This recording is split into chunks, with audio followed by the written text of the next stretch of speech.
तो आज का हमारा टॉपिक रहेगा हिमालय पर्वतीय प्रदेश का भौगोलिक विभाजन। ठीक है।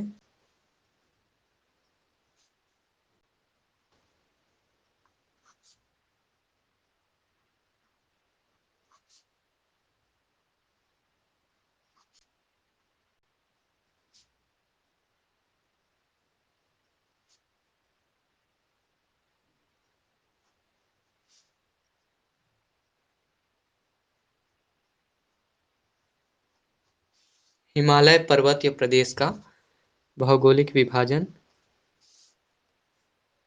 अ, हमने देखा था प्रादेशिक विभाजन, जिसमें हम राज्यवार तरीके से देखे थे कि हिमालय का अलग अलग राज्यों में विस्तार कैसा है, किन नदियों के मध्य अवस्थित है और कितने दायरे पर फैला हुआ है। हिमालय का पर्वतीय क्षेत्र भारत के भौतिक स्वरूप में पहला जो भौतिक प्रदेश है वो हिमालय पर्वतीय प्रदेश है। कल हमने इसके विभाजन का पहला आधार देखा।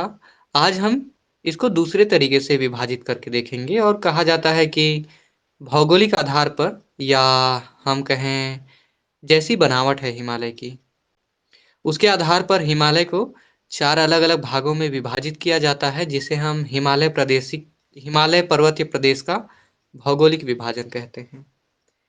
इसे हम हिमालय का प्राकृतिक विभाजन भी कहेंगे। ठीक है।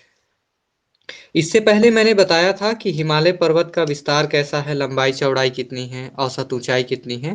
उन सारे तथ्यों को आप हमेशा याद रखिएगा अच्छे से। यहाँ अभी हम देखेंगे हिमालय पर्वत का भौगोलिक विभाजन। कॉपी पेन में आप नोट करिएगा तथ्यों को। कहते हैं कि हिमालय को मुख्य तौर पर चार अलग अलग भागों में विभाजित किया जाता है, जिसमें सबसे पहले आता है ट्रांस हिमालय। लिखिए,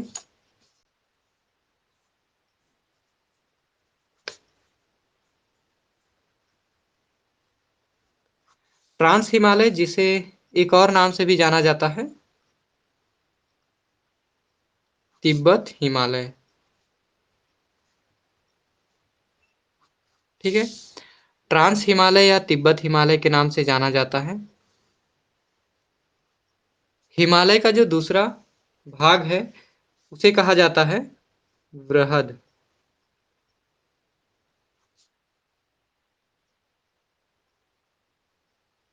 ठीक है। इसको एक और नाम से संबोधित किया जाता है और ये है महान हिमालय।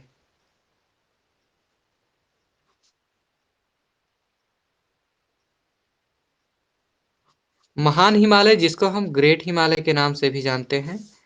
हिमालय का तीसरा प्राकृतिक विभाजन है, उसका नाम है लघु या मध्य हिमालय। लघु व मध्य हिमालय। ठीक है। इसके अलावा चौथा जो विभाजन है हिमालय प्रदेश का, उसका नाम है बाह्य अथवा शिवालिक हिमालय।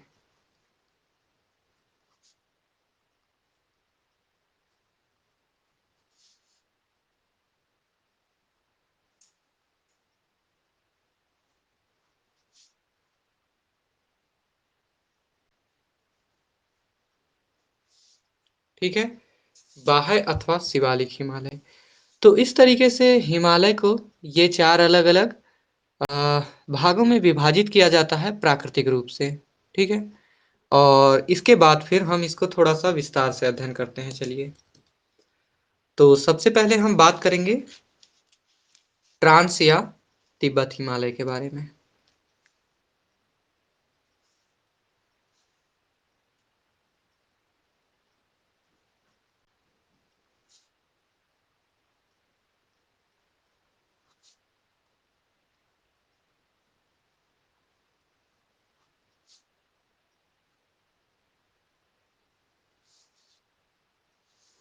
ट्रांस या तिब्बत हिमालय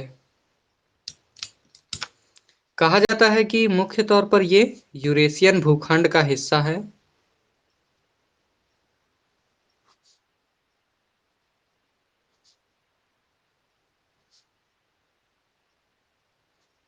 ठीक है। यूरेशियन प्लेट का हिस्सा है, अर्थात कहा जाता है कि ट्रांस या तिब्बत हिमालय जो है वो सबसे ऊपर है, मतलब सबसे उत्तर की ओर। ठीक है। भारत का नक्शा या एशिया का नक्शा देखेंगे तो उत्तर दिशा और दक्षिण दिशा, या उत्तरी भाग और दक्षिणी भाग कौन सा है एशिया का, वो आपको समझ में आ जाएगा। कहा जाता है कि ट्रांस या तिब्बत हिमालय हिमालय का सबसे ऊपरी भाग है या सबसे उत्तरी सिरा है। ठीक है। उत्तरी सिरा अर्थात यूरेशियन प्लेट का हिस्सा है। मैंने बताया था ना कि एक इंडियन प्लेट था, एक यूरेशियन प्लेट था, और दोनों प्लेटों में टकराव जब हुआ था तो हिमालय पर्वत का जन्म हुआ था। ठीक है। तो यूरेशियन प्लेट अर्थात ऊपर का हिस्सा, ठीक है, हिमालय का ऊपरी भाग जो है वही कहलाता है ट्रांस या तिब्बत हिमालय। इसे एक और नाम दिया जाता है खास तौर पर, टैथिस हिमालय। ठीक है। क्या कहा जाता है? टैथिस हिमालय। और टैथिस हिमालय का नाम इसीलिए दिया जाता है क्योंकि कहीं न कहीं कहा जाता है कि हिमालय का जो उत्थान हुआ था वो टैथिस सागर से हुआ था, और आज जहाँ पर ट्रांस हिमालय या तिब्बत हिमालय वाला हिमालय का जो भाग, वो आज टैथिस सागर के ऊपर ही है। अर्थात बिल्कुल जहाँ टैथिस सागर था वहाँ आज ट्रांस या तिब्बत हिमालय है। इसीलिए एक नाम दिया जाता है। ठीक है। यह पामीर के पठार से जुड़ा हुआ है, तो इसको थोड़ा-सा ध्यान में रखिएगा।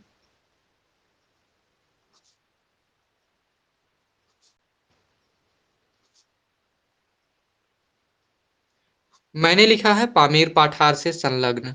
इसका सीधा सा अर्थ होता है, देखिए, आप जब भूगोल विषय का सामान्य ज्ञान पढ़ेंगे तो आप पाएंगे कि एक पाठार होता है, एक ऐसा भूभाग जो ऊंचाई में काफी ज्यादा होता है, लेकिन उनका ऊपरी भाग सपाट होता है, समतल होता है। और कहा जाता है विश्व का सबसे ऊंचा पाठार, जिसको संसार की छत के नाम से जाना जाता है, वो पामीर का पाठार है, जिसे हम तिब्बत का पाठार भी कहते हैं। कहते हैं पामीर के पठार से लगा हुआ हिमालय का जो भाग है वो ट्रांस या तिब्बत हिमालय कहलाता है। ठीक है। तो इस तथ्य को याद रखिएगा। और कुछ दो तीन पॉइंट हैं। यहाँ से कुछ प्रमुख नदियां निकलती हैं। ठीक है। जैसे कि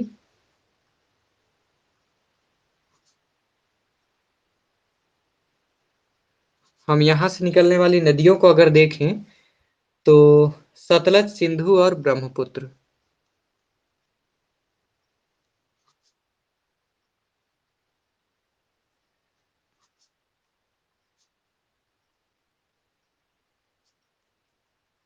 ठीक है।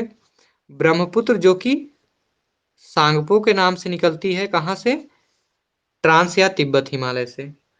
अन्य नदियां भी है, किंतु कहा जाता है सतलुज, सिंधु और ब्रह्मपुत्र, जिसे सांगपो नदी के नाम से जाना जाता है, यह ट्रांस या तिब्बत हिमालय से निकलने वाली सबसे अहम नदियां हैं, तीन प्रमुख नदियां। और ये ऐसी नदियां हैं जो पूर्ववर्ती हैं। ठीक है। मैं यहाँ लिख दे रहा हूँ पूर्ववर्ती नदियां। इसका मतलब क्या होता है? इसका सीधा सा तात्पर्य है कि ऐसी नदियां जो हिमालय पर्वत के जन्म होने से पहले ही लगातार बहती थी, और हिमालय पर्वत जब बन गया उसके बावजूद वो अपने पुराने रास्ते में ही बह रही है, वो बदल नहीं रही है अपना रास्ता। तो ऐसी नदियों को हम पूर्ववर्ती नदियां कहते हैं, जो अपना मार्ग कभी नहीं बदलती, बल्कि उनके सामने कोई अवरोधक आ जाए पठार या पर्वत के रूप में, तो वो उन्हीं को काट कर बहुत ही गहरी घाटियां बनाकर उसमें प्रवाहित होती हैं। उन्हें हम पूर्ववर्ती नदियां कहते हैं। कुछ अन्य तथ्य हैं जिसे हम देख लेते हैं। कहा जाता है ट्रांस हिमालय या तिब्बत हिमालय का जो क्षेत्र है ये अवसादी शैलों से बना हुआ है। ठीक है। अवसादी शैलों से निर्मित। अवसादी शैल कहने का तात्पर्य काफी कोमल या नरम प्रकृति का शैल होता है। ठीक है। इसके अतिरिक्त आगे हम देखते हैं, अगर इसकी हम कुल लंबाई की बात करें,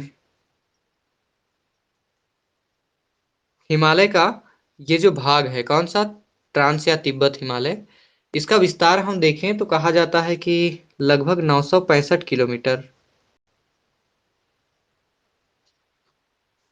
ठीक है।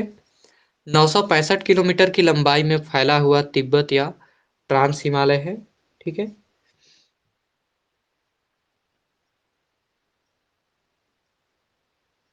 अब यहाँ पर देखिए ट्रांस हिमालय को विभाजित किया गया है। इतना तो आपने देख लिया, हिमालय का जो ये ट्रांस हिमालय है ये कहा जाता है कि 3 अलग-अलग भागों में विभाजित है। ठीक है।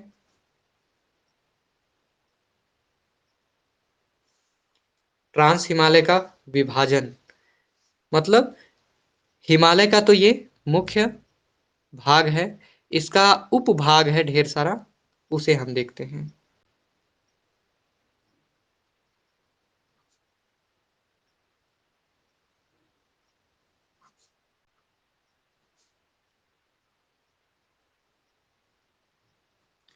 ट्रांस हिमालय के विभाजन के रूप में हम देखेंगे कि ये 3 भागों में विभाजित है। लिखिएगा कौन-कौन सा है क्रमशः। पहला है काराकोरम श्रेणी,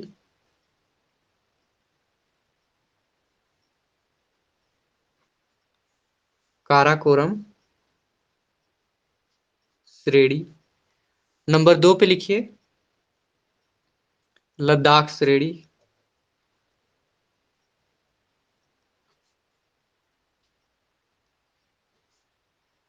और नंबर 3 पे लिखिएगा जास्कर श्रेणी।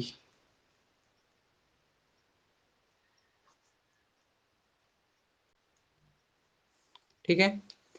काराकोरम श्रेणी, लद्दाख श्रेणी और जास्कर श्रेणी ये ट्रांस हिमालय के 3 अलग-अलग भाग हैं। ठीक है। और यहाँ बहुत सारी ऊंची-ऊंची पर्वत चोटियां पाई जाती हैं। ठीक है। तो ये था ट्रांस या तिब्बत हिमालय। ठीक है। इसके बाद हम दूसरा वर्गीकरण पे आते हैं, वो कौन सा है, वो है वृहद हिमालय या ग्रेट हिमालय। तो इसको लिख लीजिए, 2 मिनट के लिए मैं यहाँ स्क्रीन के पास छोड़ देता हूँ, आप लोग नोट कर लीजिए जिनका छूटा होगा, फिर आगे बढ़ते हैं।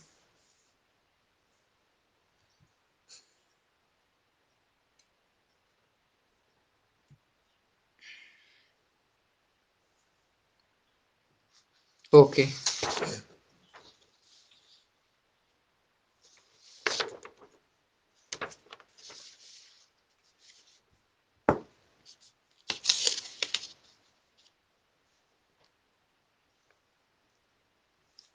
अब हमें देखना है वृहद हिमालय।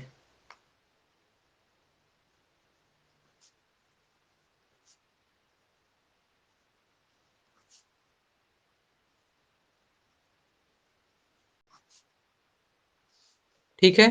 वृहद या महान हिमालय, इसके बारे में देखते हैं जो तथ्य हैं।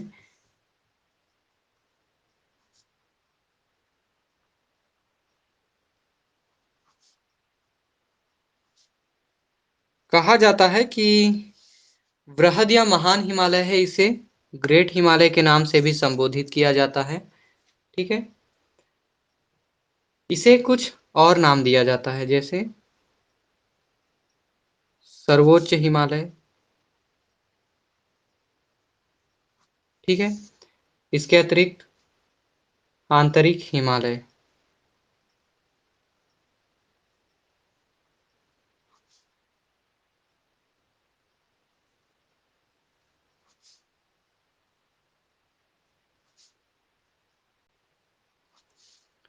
कहा जाता है कि वृहद या महान हिमालय है वही दरअसल वास्तविक हिमालय है, या दूसरे शब्दों में हम कहें कि हिमालय का सबसे प्रमुख भाग सर्वोच्च हिमालय या आंतरिक हिमालय या वृहद या ग्रेट हिमालय ही है। हिमालय पर्वत की जो सर्वाधिक ऊंची पर्वत चोटियां हैं, उनमें से ज्यादातर कहा जाता है कि महान या वृहद हिमालय में ही पाई जाती हैं। ठीक है, थोड़ा सा इसको और बेहतर तरीके से आइए समझते हैं हम। इसकी बनावट कैसी है, तो इसे देख लेते हैं। तो दो तरह से बना है ये। ठीक है, एक है आंतरिक भाग, और आंतरिक भाग जो है वो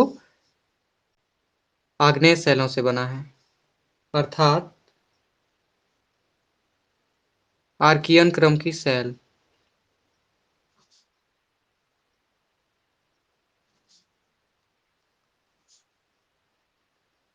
आर्कियन शैल कौन कौन से थे, तो मैंने बताया था आपको, ग्रेनाइट, ठीक है, और नीस, और इसके अलावा क्या था, तो सिस्ट। ये तीन आर्कियन रेंज या आर्कियन क्रम की शैलें मानी जाती हैं। ठीक है, कहा जाता है कि महान या वृहद हिमालय है, ग्रेट हिमालय है, इसका जो अंदर का भाग है, ठीक है, वो काफी कठोर है, तभी उतनी ऊंची ऊंची पर्वत चोटियां टिकी हुई हैं। तो हम आधार या नींव की बात करें तो वो आर्कियन क्रम की कठोर शैलों से बनी है। आर्कियन क्रम, या इसको हम कह सकते हैं आग्नेय शैल। ठीक है, वहीं अगर हम देखें बाह्य भाग या बाहरी भाग,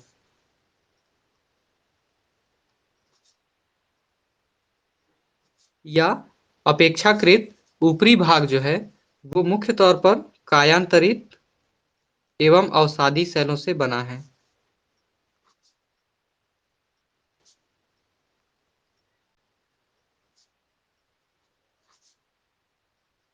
ठीक है, शैलों से निर्मित।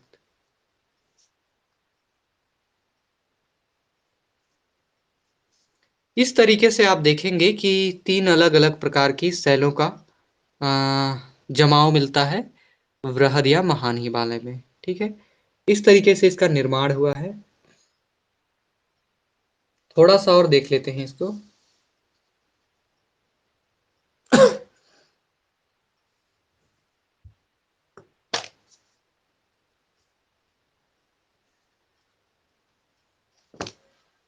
औसत ऊंचाई की हम बात करते हैं।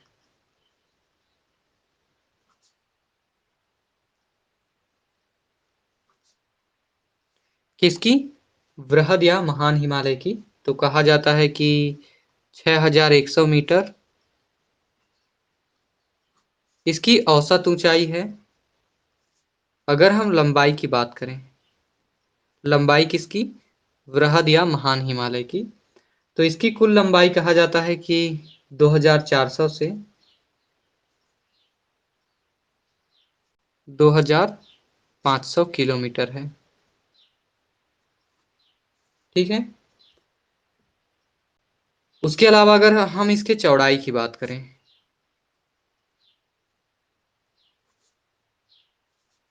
चौड़ाई की अगर बात की जाए तो कहा जाता है कि 25 किलोमीटर से लेकर 30 किलोमीटर, 25 से 30 किलोमीटर के मध्य इसकी चौड़ाई है। इससे आपको यही पता चलेगा कि बेहद ही ज़्यादा ऊंचाई वाला और काफ़ी ज़्यादा लंबाई वाला, काफ़ी ज़्यादा चौड़ाई वाला एक पर्वतीय भूभाग है, हिमालय का पर्वतीय प्रदेश, जिसमें सबसे बड़ा भाग जो है वो महान या ग्रेट हिमालय के नाम से जाना जाता है। थोड़ा सा इसके आगे देखते हैं इसके अन्य तथ्यों को।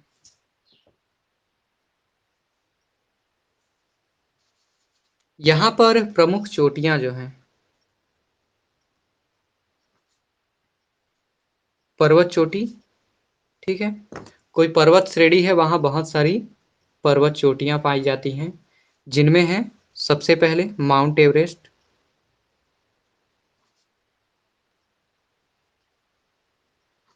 आपको पता है माउंट एवरेस्ट की ऊंचाई 8850 मीटर है, जो कि इसे संसार का सबसे ऊंचा पर्वत बनाती है। ठीक है, पर्वत चोटी। इसके अलावा कुछ अन्य पर्वत चोटियां हैं, जैसे कंचनजंगा, ठीक है, कंचनजंगा जो कि सिक्किम में है। उसके अलावा धौलागिरी, ठीक है, धौलागिरी के बाद अन्नपूर्णा,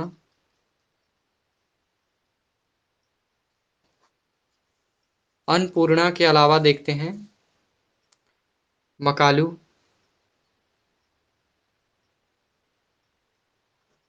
ठीक है, मकालू भी पर्वत चोटी है। इसके अलावा नंदा देवी, इसके अतिरिक्त त्रिशूल, ठीक है, त्रिशूल के बाद बद्रीनाथ, सबके नाम आप याद रखेंगे, ठीक है, बद्रीनाथ, फिर लिखिए नीलकंठ, इसके बाद लिखिए केदारनाथ, ठीक है।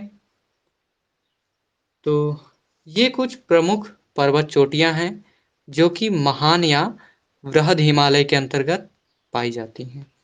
परीक्षाओं में पूछे जाते हैं, बड़ी-बड़ी परीक्षाओं में, पीएससी, यूपीएससी जैसी परीक्षाओं में, कि कौन सी पर्वत चोटी कहाँ पर या हिमालय के किस भाग में पाई जाती है, ठीक है।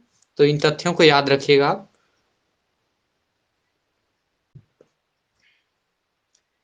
चलिए इसके बाद आगे देखते हैं। नंबर 3 पे हम आते हैं। नंबर 3 पे देखेंगे लघु या मध्य हिमालय, ठीक है। इसको लिख लिए होंगे, मैं आगे बढ़ता हूँ।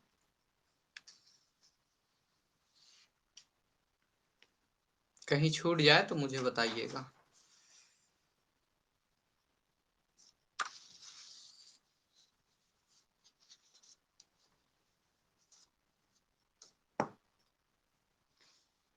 हिमालय का तीसरा प्राकृतिक विभाजन जो है उसका नाम है लघु या मध्य हिमालय।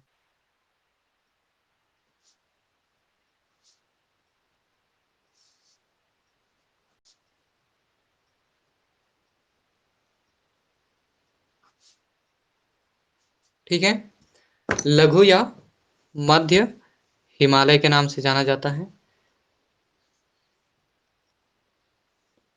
इसकी अवस्थिति या लोकेशन हम देखते हैं। सबसे पहले कहा जाता है कि तुलनात्मक रूप से वृहद हिमालय और ट्रांस हिमालय की तुलना में ये छोटा है, ठीक है, लेकिन काफी महत्वपूर्ण है। थोड़ा सा देख लेते हैं।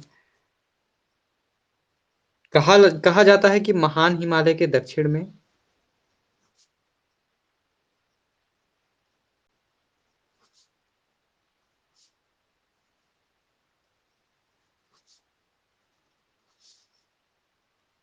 एवं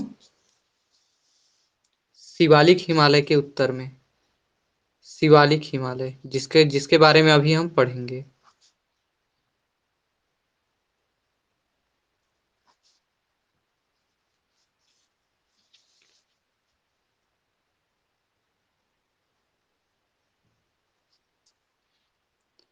स्थित है, मतलब इसका लोकेशन है, ठीक है, किसका, लघु या मध्य हिमालय का। अगर हम बात करें इसके अ, चौड़ाई की और लंबाई की, ठीक है, किसकी, लघु या मध्य हिमालय की, तो लंबाई लगभग इसकी 400 किलोमीटर है, ठीक है।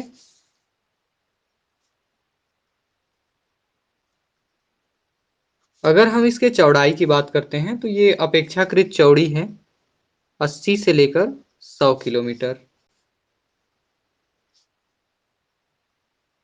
ठीक है, 80 से लेकर 100 किलोमीटर तक इसकी चौड़ाई है, किसकी, लघु या मध्य हिमालय की।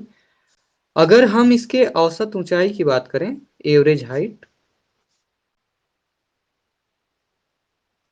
औसत ऊंचाई कितनी है, तो यह ऊंचाई ठहरती है 3700 से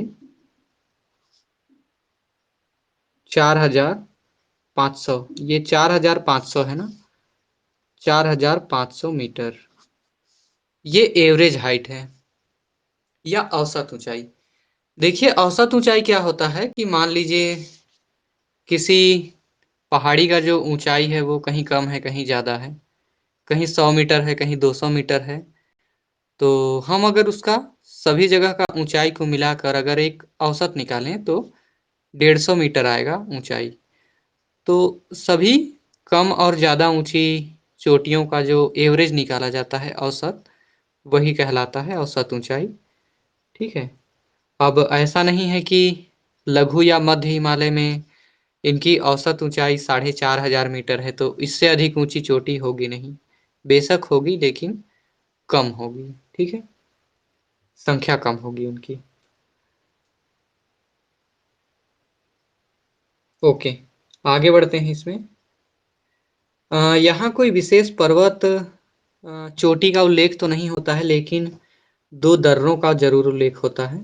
ठीक है, ये दर्रे कौन कौन से हैं इसे आप ध्यान से देख लीजिए। आप नोट भी कर सकते हैं।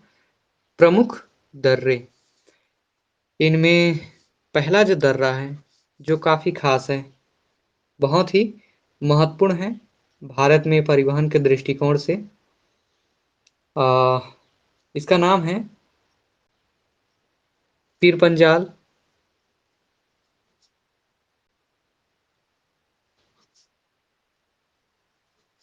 और दूसरा है बनिहाल।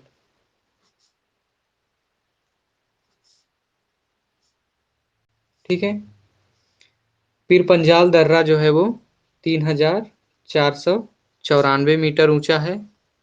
ठीक है, और बनिहाल दर्रा जो है वो 2832 मीटर है ऊंचा। देखिए दर्रा क्या होता है मैंने बताया था, फिर भी एक बार बता रहा हूँ कि पहाड़ी जो होता है उसके एक सिरे से दूसरे सिरे की ओर आने जाने के लिए एक रास्ता होता है, किनारे से, पहाड़ी के किनारे ढाल से, जिसे हम दर्रा या पास कहते हैं या गैप भी कहते हैं। आमतौर पर वहां से सड़क मार्ग गुजरा होता है जो कि पर्वत के एक छोर को दूसरे छोर से मिलाने का काम करता है। और हिमालय पर्वत का जब भी जिक्र आता है तो कहा जाता है कि हिमालय पर्वतीय क्षेत्र में जितने भी राज्य हैं, उन राज्यों को आपस में अगर जोड़ने के लिए कोई सबसे बेहतर माध्यम है तो वो सड़क ही है, और उसमें दर्रों का बहुत बड़ा योगदान है। मतलब दर्रा वह रास्ता होता है जिसमें से सड़क मार्ग निकलता है। ठीक है, तो इन दर्रों का काफी महत्व है। कहा जाता है लघु व मध्य हिमालय में कुछ विशेष पर्यटन स्थल पाए जाते हैं, तो जो कि भारत में पर्यटन के दृष्टिकोण से बहुत ही महत्वपूर्ण माने जाते हैं। तो हम पर्यटन स्थल को भी थोड़ा सा देख लेते हैं, इनके नामों को। कौन कौन से हैं तो इसमें लिखिएगा मसूरी, उसके बाद लिखिएगा नैनीताल। आपने सभी का नाम सुना है, रानीखेत। इसके अलावा लिखिए अल्मोड़ा। फिर लिखिए दार्जिलिंग। ठीक है, और लिखिए डलहौजी।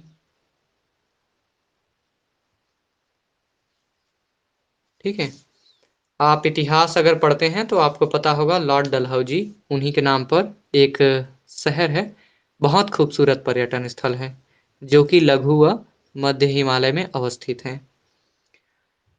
तो इस तरीके से इन पर्यटन स्थलों के नाम आप थोड़ा सा याद कर लीजिएगा, और लघु व मध्य हिमालय के बारे में जो भी तथ्यात्मक बातें हैं जो जानने योग्य है वो मैं लिखा चुका हूँ। आप इसको थोड़ा सा एक बार बेहतर तरीके से देखिएगा। इसके आगे का जो हिस्सा है इसे हम कल देखेंगे। अभी आपका समय हो गया है, तो किसी के पास अगर कोई सवाल है तो पूछिए, फिर हम यहीं समाप्त करेंगे कक्षा को।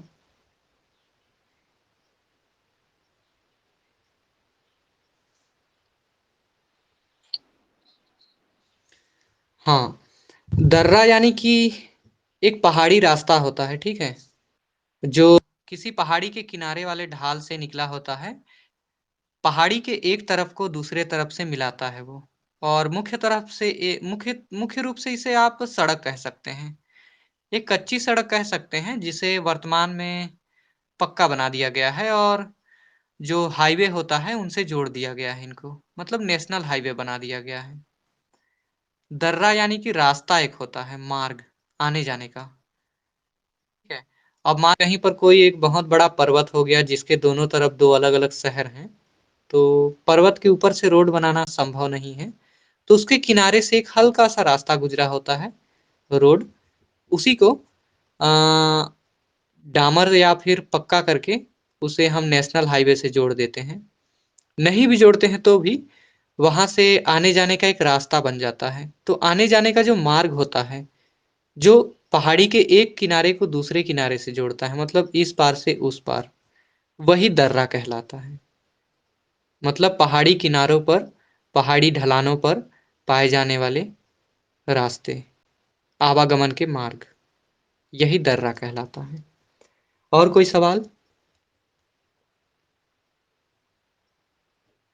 ओके, चलिए फिर हम लोग कल मिलेंगे। मैं ग्रुप में आप सभी को एक रिकॉर्डेड वीडियो भेज दूंगा, उसे भी आप लोग देख लीजिएगा।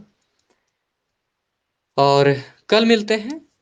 तब तक के लिए अपना ख्याल रखिए, बाकी विषय पढ़ते रहिए। ठीक है, आप लोग विदा ले सकते हैं।